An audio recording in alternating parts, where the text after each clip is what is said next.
నిజాంలు హైదరాబాద్ రాష్ట్రాన్ని పాలించారు. నిజాంలు ఎవరంటే ముస్లిమ్స్లు ఉన్నారు. వీరి యొక్క మాట్లాడే భాష ఏదంటే డెక్కన్ ఉర్దూ. కానీ వీరి రాజ్యంలో అత్యధికులు హిందువులు ఉన్నారు. వీరు తెలుగు, కన్నడ, మరాఠీ మాట్లాడేవారు. హైదరాబాద్ రాష్ట్ర చివరి పాలకుడు మీర్ ఉస్మాన్ అలీ ఖాన్. హైదరాబాద్ యొక్క చివరి పాలకుడు ఎవరు అంటే మీర్ ఉస్మాన్ అలీ ఖాన్.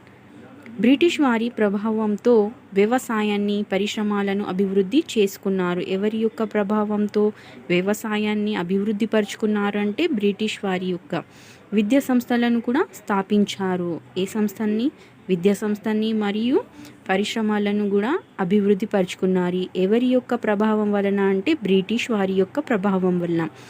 ఇతను నిజాం సాగర్, అలీ సాగర్ వంటి నీటిపారుదల ప్రాజెక్టులను కూడా నిర్మించారు. ఇలా క్వశ్చన్ కూడా రావచ్చు. హైదరాబాద్లో నిజాం, అలీ సాగర్ వంటి నీటిపారుదల ప్రాజెక్టులను నిర్మించినది ఎవరంటే మీర్ ఉస్మాన్ అలీ ఖాన్.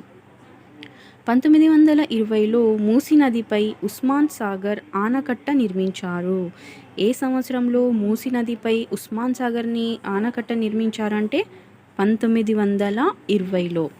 హైదరాబాద్ నగర ప్రజలకు మంచినీటి సౌకర్యాన్ని కల్పించారు. ఎవరు అంటే మీర్ ఉస్మాన్ అలీ ఖాన్. నెక్స్ట్ మనం అశోకుడు గురించి తెలుసుకుందాం. మౌర్య రాజ్య స్థాపకుడు ఎవరంటే చంద్రగుప్త మౌర్యుడు. మౌర్య రాజ్యాన్ని స్థాపించినది ఎవరంటే చంద్రగుప్త మౌర్య. చంద్రగుప్త యొక్క మనవడు ఎవరంటే అశోకుడు. అశోకుడు కళింగ యుద్ధం తర్వాత కలది చెంది బౌద్ధ మతంని స్వీకరించారు. బౌద్ధ మతాన్ని స్వీకరించింది ఎవరంటే అశోకుడు. ఏ యుద్ధం తర్వాత అంటే కళింగ యుద్ధం తర్వాత. అహింస మార్గాన్ని ప్రబోధిస్తూ బౌద్ధ మత వ్యాప్తికి కృషి చేశాడు.